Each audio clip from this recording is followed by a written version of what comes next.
చిత్తూరు జిల్లా కలికిరి మండలం మహాల్లో 50 పడకల గదుల ఆసుపత్రికి మంత్రి లోకేష్ శంకుస్థాపన చేశారు. ప్రస్తుతం అక్కడ ఆయన మాట్లాడుతున్నారు. ఆ లైవ్ చూద్దాం. ఇంకో అధికారులను కూర్చోబెట్టారు.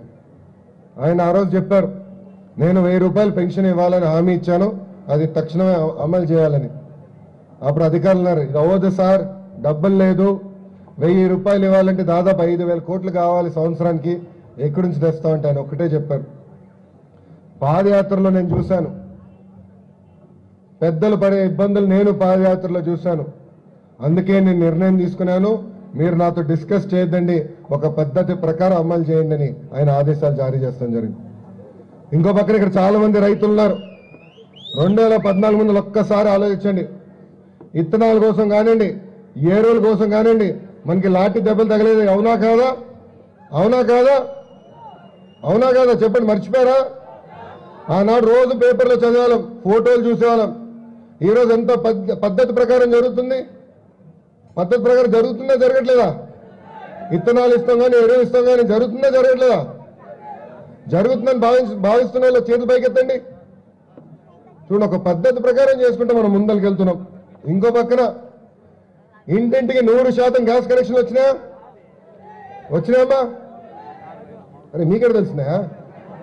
బైక్ వేసుకుని రోజు తిరుగుతారు బాబు, ఇంట్లో పని చేసేది మా మహిళలు కదా, వాళ్ళు చెప్పాలి. గ్యాస్ సిలిండర్ బైక్ అటాచ్ చేసేయండి కొంప తీసి. అమ్మా గ్యాస్ ఇచ్చారా? 100% ఇచ్చారా? ఇవన్నీ మన ముఖ్యమంత్రి గారు కష్టం. 67 సంవత్సరాల వయసు, కుటుంబం దూరం ఉన్నా ఏనాడు ఆయన ఆలోచించకుండా పొద్దున 6ంటికి లేస్తే రాత్రి 12 వరకు పనిచేస్తారు. నాకు డౌట్ వస్తుంది, పడుకున్నప్పుడు కల్లో కూడా రాష్ట్రానికి ఏం చేయాలి, ఏం చేస్తామని ఆలోచిస్తారని. ఎందుకంటే పొద్దున్న లేచి మాకు ఫోన్లు వస్తాయి, రే నేను ఇది ఆలోచించే, ఇది అమలు చేయండి మీ శాఖలో అని. ఎవరు ఇంత ప్రజల గురించి ఆలోచించే వ్యక్తి యావత్ భారతదేశంలో ఎవరు ఉండరు. ఇంకో పక్కన ఉపాధి హామీ పథకాన్ని కన్వర్జెన్స్ అని జోడించారు ఆయన. నాకు మొదటిసారి కన్వర్జెన్స్ అని చెప్తే నేను కూడా తలగొక్కున్నా, ఏంటి నాకు కన్వర్జెన్స్ అంటాడు, కన్వర్జెన్స్ అంటే ఏంటని.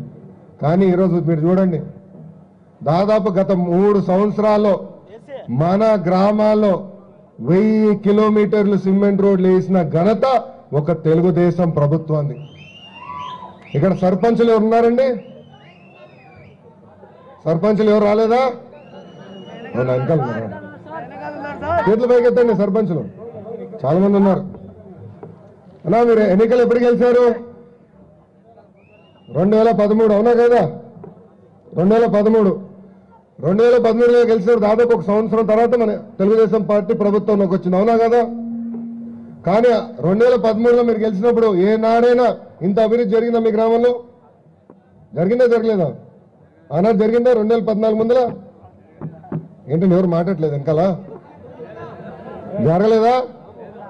ఇవన్నీ మీకు ఎందుకు చెప్తున్నానంటే, ఎవరు ఊహించిన విధంగా కన్వర్జెన్స్ తీసుకొచ్చి ఈ రోజు తెలుగుదేశం పార్టీ ప్రతి గ్రామాన్ని అభివృద్ధి చేస్తుంది.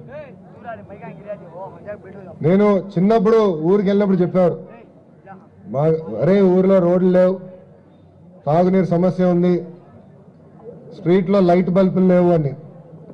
నేను ఈ సభాముఖంగా ఒక్కటే హామీ ఇస్తున్నా, రాసుకోండి, రాబోయే 2 సంవత్సరాల్లో మన చిత్తూరు జిల్లాలో అన్ని గ్రామాల 100% సిమెంట్ రోడ్లు వేసే బాధ్యత నేను వ్యక్తిగతంగా తీసుకుంటాను.